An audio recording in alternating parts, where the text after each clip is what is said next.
नमस्कार and welcome you all to study IQ. मैं हूं प्रशांत धवन। ना अपने सामने जो आप ये दृश्य देख रहे हैं ना, ये किसी साइंस फिक्शन मूवी या फिर फैंटेसी का नहीं है।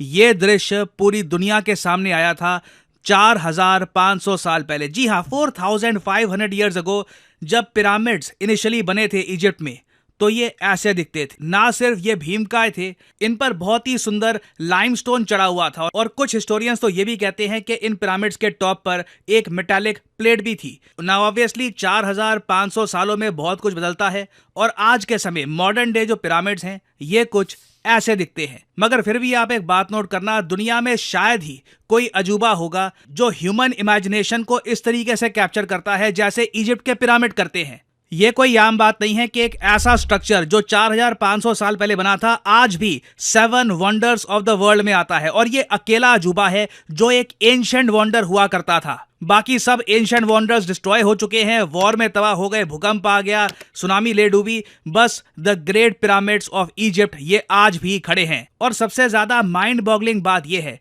कि जब तक आईफल टावर नहीं बना था ना पेरिस में in 1889, the pyramid of Giza ये टॉलेस्ट मैन मेड स्ट्रक्चर था that has ever been built. और इसलिए आपने एक बात नोट करी होगी, ओवर द इयर्स कई बड़े थिंकर्स, कई बड़े फिलोसोफर्स ने इन पिरामिड्स को लेकर बहुत सारी थ्योरीज बनाई हैं। हालांकि ये थ्योरीज काफी बार गलत साबित हुई है, मगर अपने आप में कितनी इंटरेस्टिंग बात है कि Nikola Tesla, legendary inventor, legendary thinker, इनका ये मानना था कि जो ये पिरामिड्स हैं ये सिर्फ कोई टूम नहीं है, ये किसी राजा का मकबरा नहीं है, ये एक्चुअली जायंट एनर्जी ट्रांसमिटर्स हैं। इनसे एनर्जी आप ट्रांसमिट कर सकते हैं। ऑब्वियसली ये जो थ्योरी थी बाद में सभी साइंटिस्ट ने रिजेक्ट कर दी।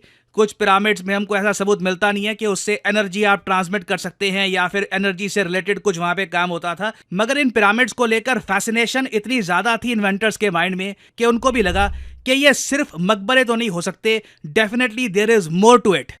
और इंटरेस्टिंगली मिडिवियल टाइम्स में यूरोप में कई लोग मानते थे कि पिरामिड्स को जरूर ग्रेन स्टोर करने के लिए बनाया गया होगा। उनके माइंड में ये आइडिया कहीं से फिट ही नहीं होता था कि एक फैरो के लिए, एक राजा के लिए ये पिरामिड्स बनाए गए थे ताकि वो फैरो मरने के बाद जो अगली दुनिया का सफर है वो ज्यादा आसानी से कंप्लीट कर पाए। और रिसेंटली आपने देखा होगा कि जो ये इजिप्ट के पिरामिड्स हैं ये फिर से न्यूज में आ गए थे, और इस बार ये बताया जा रहा था कि इजिप्ट के पिरामिड्स की मिस्ट्री अब फाइनली सॉल्व हो चुकी है। ना मुझको यहाँ पे एक बात ऐड करनी पड़ेगी कि इन पिरामिड से रिलेटेड इतनी सारी मिस्ट्रीज हैं कि सारी मिस्ट्रीज तो बिल्कुल सॉल्व नहीं हुई है। हमें बस शायद अब ये पता लग चुका है कि इन पिरामिड्स को बनाने में जो कंस्ट्रक्शन मटेरियल लाया गया था यहाँ पर, ये बेसिकली आया कैसे था। बाकी उसके अलावा आप अगर देखो ये पिरामिड्स कैसे बनाए गए थे, क्यों बनाए गए थे, इनका एक्चुअल रीजन क्या था, इन पिरामिड्स के नीचे बहुत सारे खाली चेंबर्स क्यों हैं, उसके बारे में देखिए अभी भी बहुत कम जानकारी है। ह्यूमन काइंड आज भी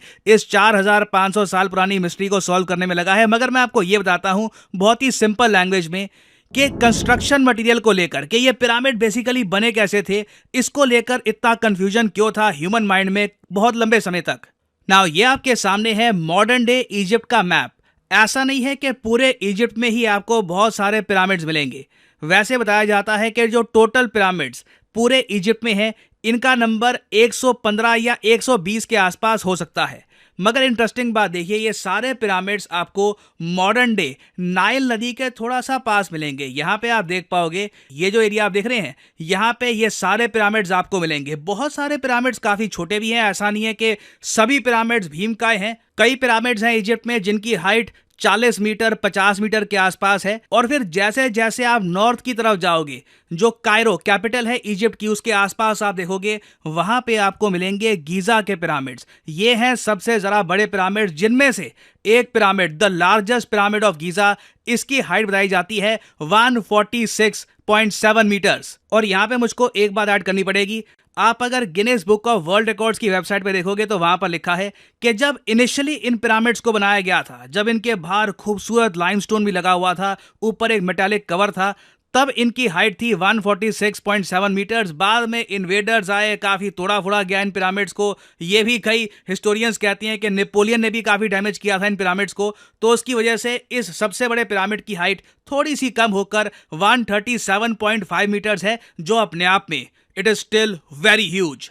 और जो इनका ये आकार है, जो साइज है इन पिरामिड्स का, यही देखकर बहुत सारे लोग काफी बार सोच में पड़ जाते थे कि ये पिरामिड्स बनाए गए हैं ग्रेनाइट और लाइमस्टोन से।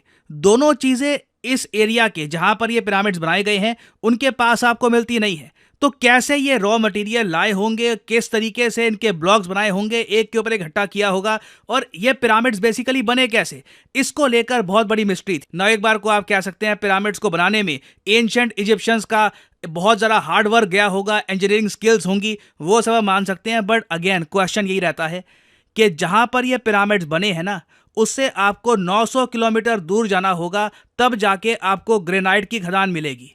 तो उस जमाने में कैसे ये 900 किलोमीटर दूर इतना सारा ग्रेनाइट लेके आए होंगे, दिस वाज अ मिस्ट्री। और कई बार हिस्टोरियंस ने इसका सोल्यूशन ये दिया कि हमारे हिसाब से हुआ क्या होगा कि जो नाइल नदी है ये कनेक्ट करती है असवाहन और गीजा को। गीजा वो एरिया जहां पर सबसे बड़े पिरामिड्स बनाए गए थे, और असवाहन वो एरिया है जहां पर ग्रेनाइट के बहुत सारे डिपॉजिट्स हैं। और इन दोनों लोकेशंस को कनेक्ट करती है नाइल नदी, जिसको आज भी माना जाता है दुनिया की सबसे लंबी नदी है। ना प्रॉब्लम देखो यहां पर ये सामने आ रही थी कि ठीक है नाइल नदी इनको कनेक्ट तो करती है, मगर नाइल नदी राइट साइड को बहती है।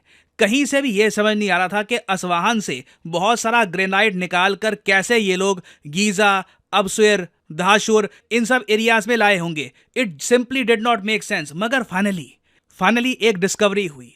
ये पता लगा कि नाइल नदी जो मॉडर्न आज के समय है, इसकी एक एक्स्ट्रा ब्रांच भी हुआ करती थी जिसको कहा जाता है अरामत ब्रांच। ये ब्रांच उस लोकेशन के बिल्कुल साथ में बहती थी जहां पर पिरामिड्स बनाए गए हैं, और यही वो इनलैंड वाटरवे था जिसके थ्रू बहुत सारा लाइमस्टोन, बहुत सारा ग्रेनाइट ये लोग तोड़कर बोट्स में ले जाकर, जी हाँ, अगेन मैं यहां पे कहीं से ये नहीं कहूंगा कि जो एंशिएंट इजिप्शियंस ने किया था ये छोटी इंजीनियरिंग फीट है। इतना सारा स्टोन आप कार्व आउट करके एक बोट में रखो, और बोट भी माना जाता है उस टाइम एक बहुत ज्यादा यूनिक डिजाइन की रही होगी जहां पे आप स्टोन भी कैरी कर सकते हैं और वो बोट डूबेगी भी नहीं। और 800-900 किलोमीटर्स का इनलैंड वाटरवे पार करके ये स्टोन पहुंचाए गए ओवर द ईयर्स, और 1000 साल तक ये हुआ था। ये मैं आपको बता दूं, जो 100 से ऊपर पिरामिड्स इजिप्ट में बने हैं इनको बनाने में 1000 साल लगे थे, क्योंकि ऑलमोस्ट हर पिरामिड एक मकबरे की तरह है। जब भी एक फैरो, एक राजा मरता था, उसका एक रेस्टिंग प्लेस बन जाता था एक पिरामिड। और अब एटलीस्ट हमको ये तो पता है 2024 में हम ये तो कह सकते हैं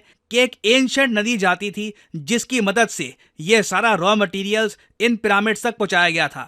मगर फनी बात यहां पर यह आती है कि जब हमको लगा कि हमने एक मिस्ट्री तो थोड़ी बहुत सॉल्व कर दी, अचानक से एक और मिस्ट्री सामने आ जाती है। जो ग्रेट पिरामिड ऑफ गीजा है, जो सबसे बड़ा पिरामिड है, इसकी प्रॉपर्ली स्टडी की जा रही थी। ये भी स्कैन किया जा रहा था कि इस पिरामिड के नीचे क्या है। सडनली साइंटिस्ट को इस पिरामिड के नीचे एक एल शेप्ड स्ट्रक्चर मिला है। ना ये स्ट्रक्चर क्यों एग्जिस्ट करता है, क्यों बनाया गया था पिरामिड के बहुत नीचे, अभी तक हमको कुछ नहीं पता। हमें कुछ पता नहीं है वहां पे कौन दफन है, क्या है।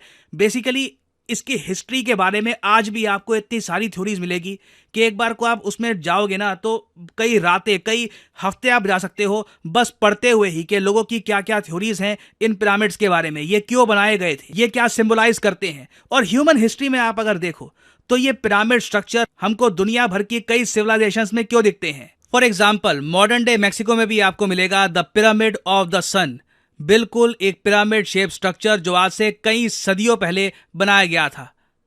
फिर सूडान में आप जाओगे, सूडान में भी आपको नूबियन पिरामिड्स मिलेंगे। ऑल्दो मैं एडमिट करूंगा कि ये साइज में इजिप्ट के पिरामिड्स के आसपास भी नहीं है, but bar bar human kind in pyramid structures की तरफ ही क्यों ग्रेविटेट करते हैं। जो मायन सिविलाइजेशंस थी वो भी पिरामिड्स क्यों बनाते थे, द पिरामिड्स ऑफ तिकाल ये क्यों बनाए गए थे। इवन चाइना में भी इस टाइप के पिरामिड्स क्यों बनाए गए थे, क्यों कॉन्स्टेंटली ह्यूमन ब्रेन एक पिरामिड स्ट्रक्चर की तरफ काम करना ज्यादा पसंद करता है। यह अगेन एक बहुत बड़ी मिस्ट्री है, और उम्मीद यह है कि एज हम पिरामिड ऑफ गीजा को और स्टडी करते हैं, इसके नीचे क्या क्या स्ट्रक्चर्स हैं इनके बारे में जानते हैं, धीरे धीरे हमें इस मिस्ट्री के बारे में इवेंचुअली और जानकारी भी मिलेगी। और फाइनली यहाँ पे मैं आपसे पूछूंगा एक क्वेश्चन जिसका आंसर आप सब लोग करोगे कमेंट सेक्शन में।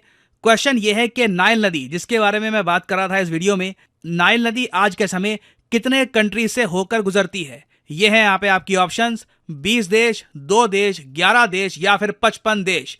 कमेंट सेक्शन में करिए उत्तर। जो लोग सही आंसर देंगे उनकी कमेंट को मैं हार्ट दे दूंगा ताकि बाकी लोग समझ पाएं कि सही उत्तर क्या है। और फाइनली आप लोगों के लिए एक बहुत ही इंपॉर्टेंट जानकारी, स्टडी IQ का बैच 8 स्टार्ट होने वाला है। इसकी एक बिल्कुल इंट्रोडक्टरी क्लास हुई है 20 तारीख को, और इसका जो एनरोलमेंट है 24 तारीख के बाद बंद हो जाएगा। तो एक सिस्टमैटिक तरीके से एक बैच के अंडर आप अपनी तैयारी शुरू कर पाओगे। क्लास 1 से आपकी तैयारी होगी विद प्रॉपर डिसिप्लिन। तो कमेंट सेक्शन में जाइए, यहां पे आपको मिलेगा लिंक यूपीएससी ऑफलाइन और ऑनलाइन कोर्स का। अगर आप ऑनलाइन कोर्स परचेज करना चाहते हैं तो लिंक पर यहां पर करिए क्लिक और आपके सामने खुल जाएगा ये पेज, और यहां पे आप देख पाओगे लिखा है स्टडी IQ यूपीएससी बैच 8। तो अभी 24 तारीख तक का आपके पास टाइम है। आप एक फ्रेश बैच में बिल्कुल स्टार्टिंग से कर सकते हैं enrol. Limited number of seats होती है। तो अगर आप प्रॉपरली यूपीएससी 2025 के लिए तैयारी करना चाहते हैं, क्योंकि प्रीलिम्स आपको पता होगा मई 25 2025 में होंगे, तो उसके लिए अगर एक प्रॉपर तैयारी करनी है तो ये कोर्स आप कर सकते हैं परचेज।